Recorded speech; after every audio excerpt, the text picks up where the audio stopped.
Hello বন্ধুরা, সকাল সকাল চলে আসলাম আজকে শিয়ালদাতে মাল কিনতে।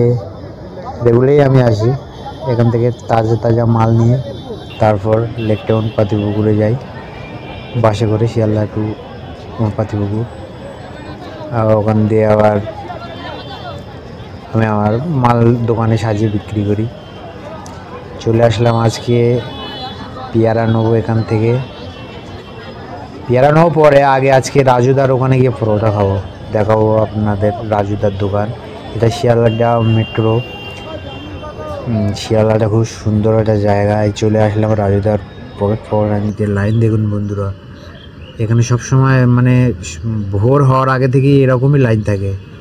আমি যখনই যাই তখনই দেখি রাজুদার ওখানে এরকম লাইন।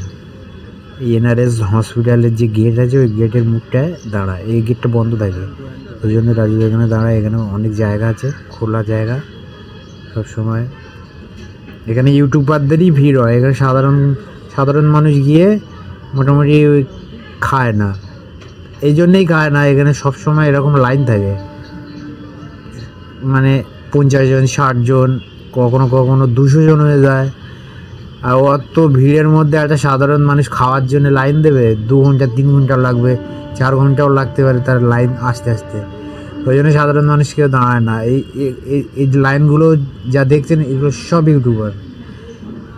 ইউটিউবাররাই ভোর থেকে এসে ভিড় করে।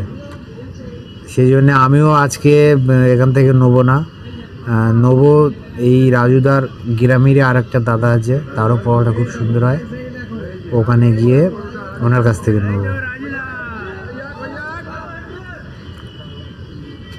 রাজুদার 3টে পরোটা 30 টাকা। ডায়লগটা খুব ফেমাস।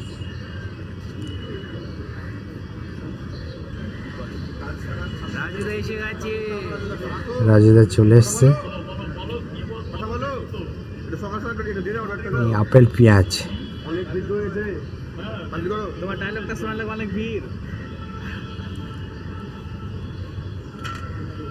বলো, কে কি জানতে চাও বলো। ডায়লগ দিয়ে শুরু করো রাজুদা। 5 টাকা করে 5 জায়গা তুমি যাবে কত? রেট 3টে 30 টাকা, ওভার সাইজের বড়টা 3টে 30। 2 মিনিট দাঁড়াও, ফটো তোলো। হঠাৎ রাজুদার সব রেগে চলে যায়। এরকম করলে সাধারণ একটা দোকান হলে কি কাস্টমার থাকবে? কিন্তু এখানে এর কাছে থাকে, কারণ সব তো ইউটিউবার। এই যে রাজুদা গ্রামেরই একজন দাদা আমার খুব ভালোবাসে। আমার যে আমি মশলা বানিয়েছি, দাদাই আমার আইডিয়া দিয়েছিল যে চাট মশলা বানাই আমি, সবই দাদার আইডিয়া। আজকে আমি এখান থেকে নেবো 3টে পরোটা, 1টা কাঁচা লঙ্কা, 1 টুকরো পেঁয়াজ, 1টা সিদ্ধ ডিম, মাত্র 30 টাকা। রাজুদার কি যে ডায়লগটা খুব ফেমাস, এখান থেকেই নেবো আমি। এভাবে দাদা দিচ্ছে এখন আমাকে পেঁয়াজ লঙ্কা এই ডিম নিয়ে আমি ব্যাগে ভরে দিলাম। আমি এখানে দাঁড়িয়ে খাই না, চারিদিকে ভিড়, তো এই চলে আসছি আমি আমার লেক টাউনের রুমে। এই যে আমি গামলাতে ঢাললাম পেঁয়াজ, সেদ্ধ ডিম, লঙ্কা, তরকারি, সয়াবিন, আলু, বাদাম, নারকেল দিয়ে বানায় এটা।